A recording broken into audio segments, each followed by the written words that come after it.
we've got your roadmap for the state. We'll figure it all out just tonight. Yes, this is a program where either I'm on vacation or it's a holiday.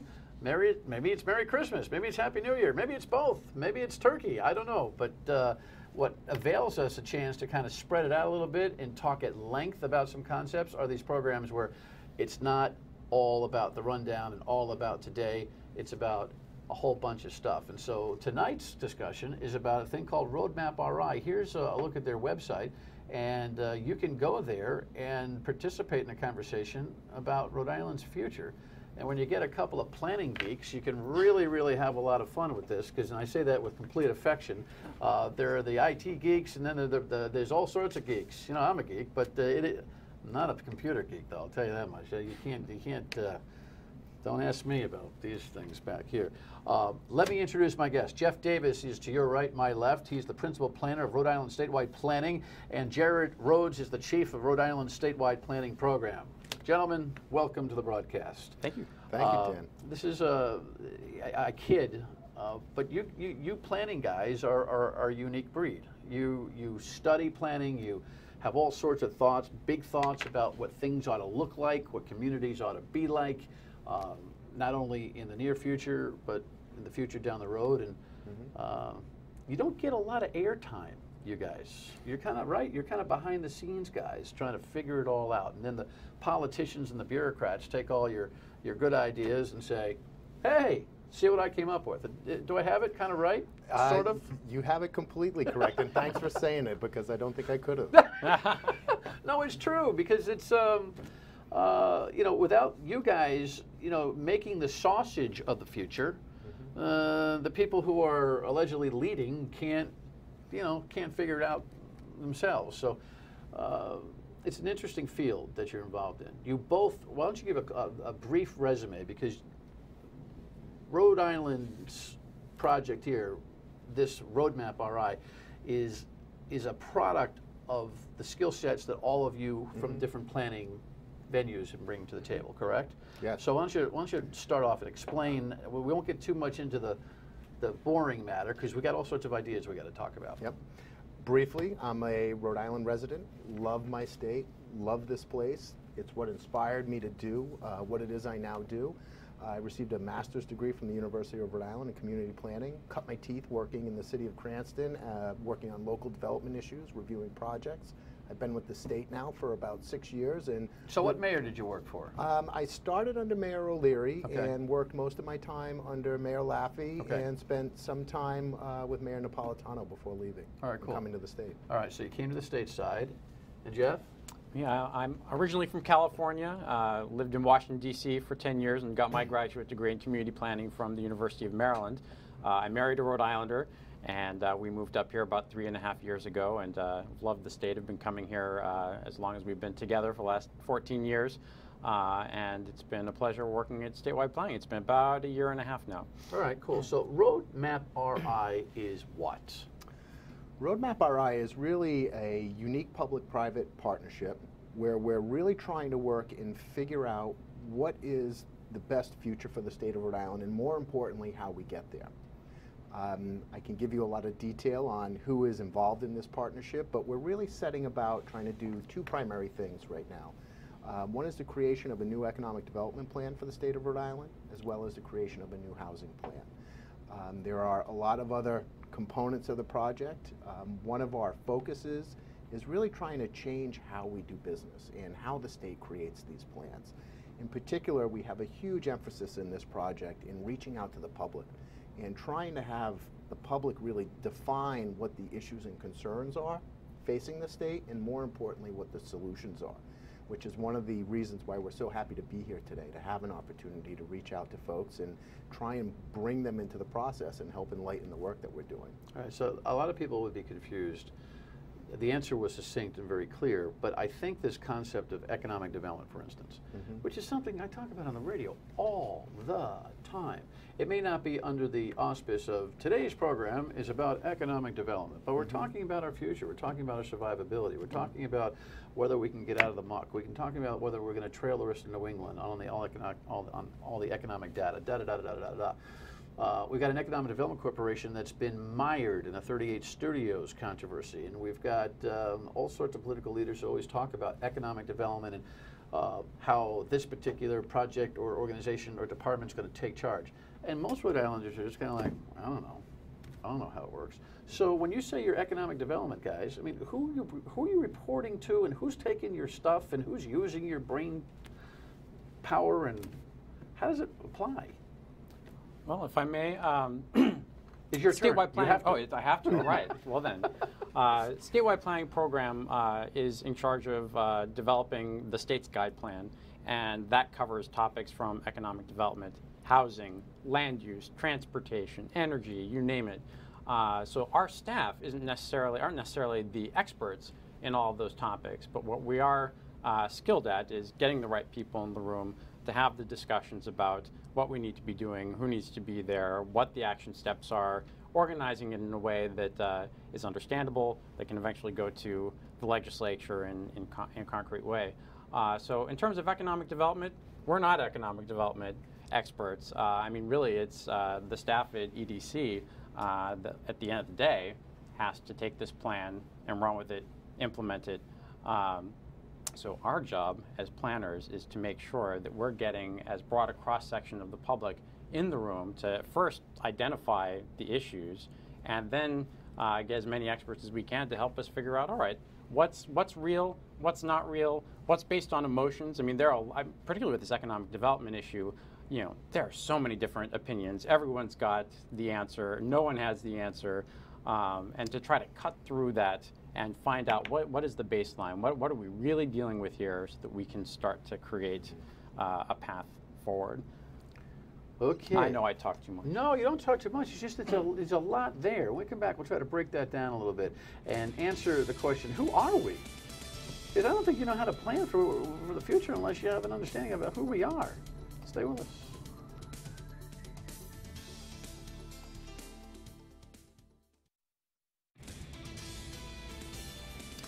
You know, it's very hard to answer the question, you know, who are we? But we're going to get it done right here.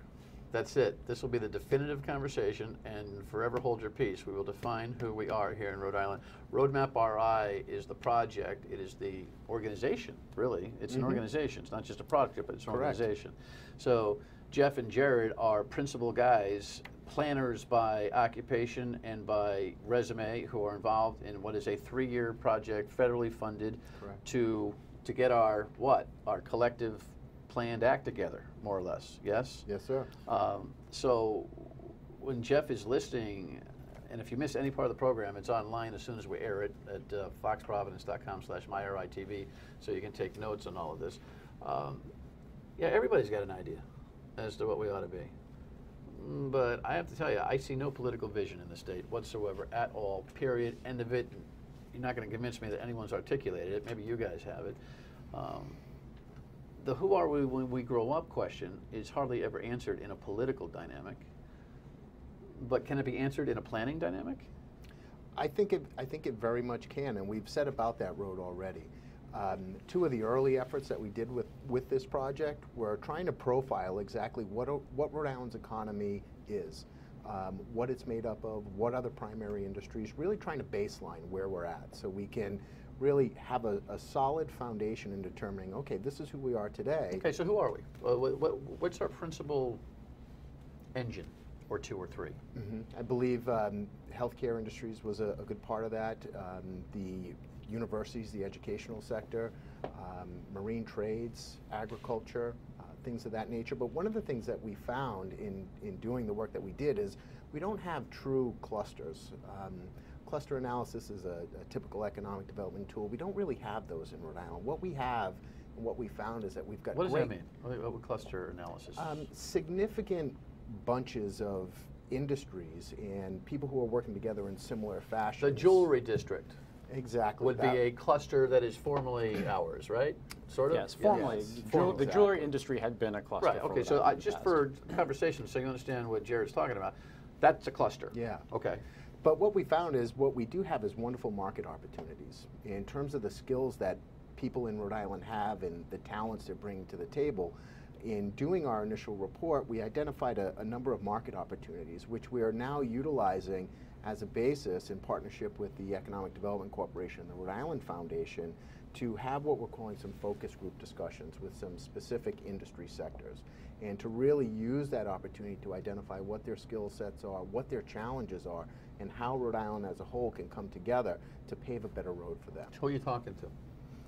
My goodness, we're talking to, there are 8 intersections that have been identified, and that doesn't mean anything technical. It just means instead of looking at the biosciences industry by itself, we're looking at how the biosciences industry intersects with our defense industry, with marine sciences. So we're getting a cross-section of business owners throughout the state together to talk about, we may not be big enough to have the Bioscience Center to compete with Boston, but how are all the different things that we are doing interrelate with one another so that we can build from the ground up what our economy does best.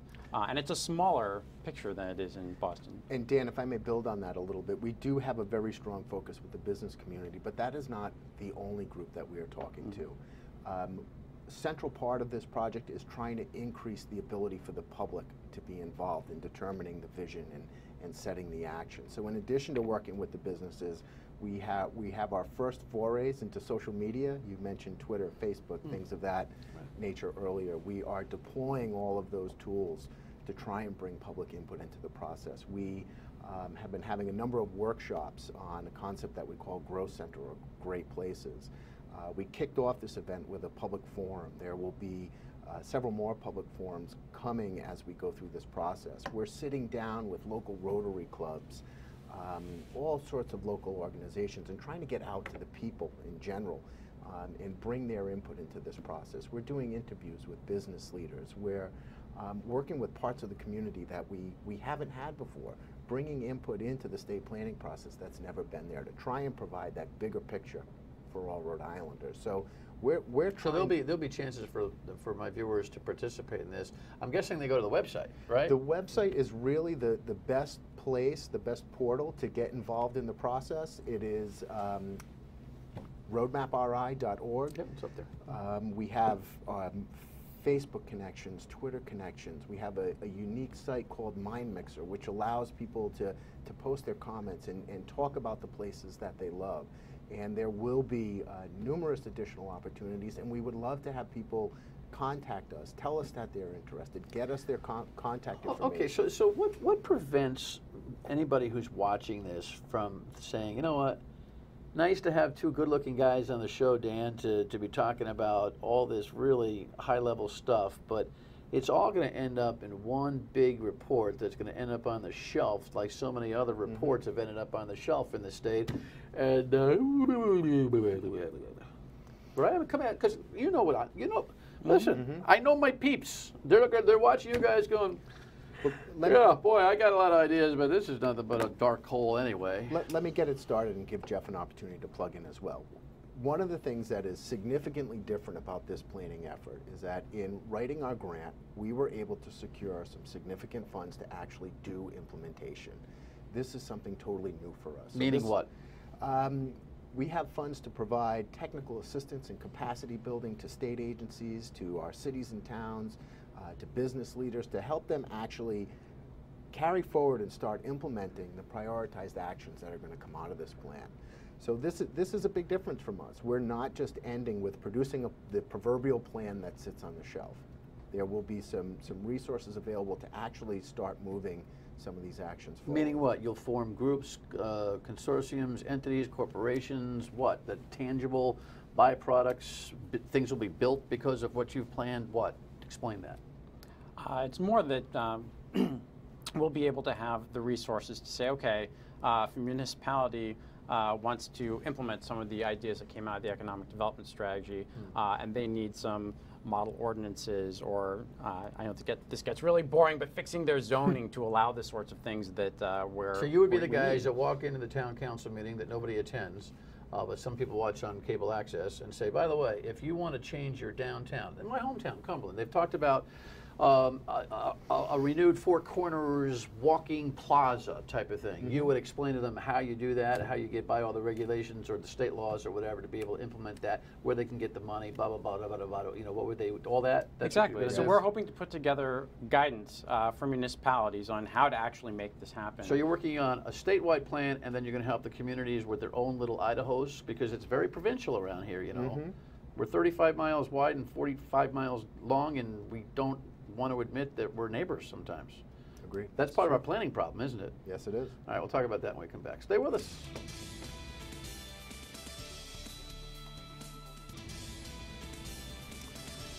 Roadmap RI is a project that you should be aware of, if not already. Roadmapri.org is the website, and Jeff and Jared are principals in this project and planning professionals that have brought their expertise to this 3-year effort, which is federally funded, and which, doggone it, better come up with more than just a report that sits on the shelf, because they just promised that that's not going to happen. So we talked about some of the the things that towns want to do, what the state wants to do, but we do have a little provinciality problem around here, don't we? A little bit of interconnectivity problem, don't we? We got everyone's going to get together a little bit. Yes or no? Is there a solution to our provinciality in this state? Are you seeing evidence of that coming up? We haven't really delved into identifying what the solutions are, but we have started identifying what some of the challenges are from an economic development. Good. This is what people are coughing up to you. Yes. Business people, everyday people. Tell us, what are they? I think on the economic development. What's holding us back? I think on the economic development side, one of the primary things that we've heard is that there is a disconnect between the jobs that they have and the skills that they require and the skills of our workforce. I would say that is one of the primary things that has surfaced to date. Yeah, well, look, I mean, this other broad concept that makes people go, yeah, whatever, education. Education. It is so instrumental to this economy. And one of the things about, you're a URI grad, are you a URI grad too? No, University of Maryland. Oh, good parties down there at University of Maryland. I spent a couple of, I can't, it was a long time ago. URI too, good parties there too. But, URI is a really good school. There's not enough people in the state that are ready to acknowledge that it's a really good school. But it's not just a good school. It's got to be an economic engine. It's got to produce stuff, business, and I think the president's trying to make that happen. Don't you agree that that thing is instrumental in the future growth of this state? It is instrumental. It's not going to just sit in Kingston. Exactly. URI is instrumental, but the other portion of the equation, I think, is the K-12 system. In ensuring that as our children are coming out of this system, that they are really poised to enter the workforce. Well, is Deb Gist on the right track, the Ed Commissioner? I'm not really in a position to comment on that, Dan, but I can tell you that we've been working with the Governor's Workforce Board and Deb Gist, RIDE, et cetera, to try and bring them into this process and help us further define what the educational needs are. So while you're making the sausage of this report out, or these processes that you're going to recommend, obviously you keep your powder kind of dry. You don't want to get into any controversial conversation, nor should you, because you're consulting to the entire thing. But at the end, are you going to have a hard lesson for the state of Rhode Island to learn here in terms of the roadmap? In other words, is there some real cold shower type of information that'll come out in terms of what we're doing poorly and what we need to do better? I don't know that we're going to have a cold shower, but I hope what we'll do is be able to cut through, again, the emotions, the things people feel are true, perceive are true, versus those that are actually true. Can you identify a couple of those? I think, for example, a lot of the things that we hear as a problem for the state are the tax environment, right. Or our business climate. And actually, one of the interesting things that came out of our Economy Rhode Island report earlier this year was that depending on how you look at, yes, there are certain things like our corporate tax rate that we really do fall behind our neighbors, and we should really be looking to identify. But there are other things, when you actually look at them, we're doing quite well compared to our neighbors, and we actually have some assets that we don't as a state promote well enough. I mean, I think that's one of the biggest problems, that we're our worst enemies and not promoting what... I agree completely. We have a promotional problem here, but here's the thing. You can't promote a product that is no good. The product has got to be good before you promote it well. And we can't do a like and We Love New York campaign until we love Rhode Island, and we've got a little bit of internal work to do before we love ourselves a little bit better. Agreed. Seems to me, and get a better attitude about what's going on. So we'll look forward to your report. Summary thought? Please, Rhode Islanders, get involved in the process. We want to bring you in. We need your help in defining what the issues and the concerns, and more importantly, what the solutions are. And there, over the course of the winter, there will be a series of folks, chances for folks to come in and see what's happening. Correct? Yes, absolutely. And I'll say my last thing is if anyone has any existing groups that they would like us to come out to and engage, we know that not everyone comes out to a public meeting. Right. We've got what we call meeting in a box, where we're ready to go out into any existing group and get feedback. So your Rotary, directly your from them. Kiwanis, your Knights, your this, your that, your Boy Scouts, your Girl Scouts. Well, you know, whatever is constructive and purposeful about our future. So don't hesitate, don't be shy. roadmapri.org. Let these guys know that you're in. Thanks. We'll talk as the project continues to move on. Appreciate you being here. And thank you for the opportunity. You bet. All right, your state of mind to remind you how you can get involved in the broadcast when we come back. Stay with us.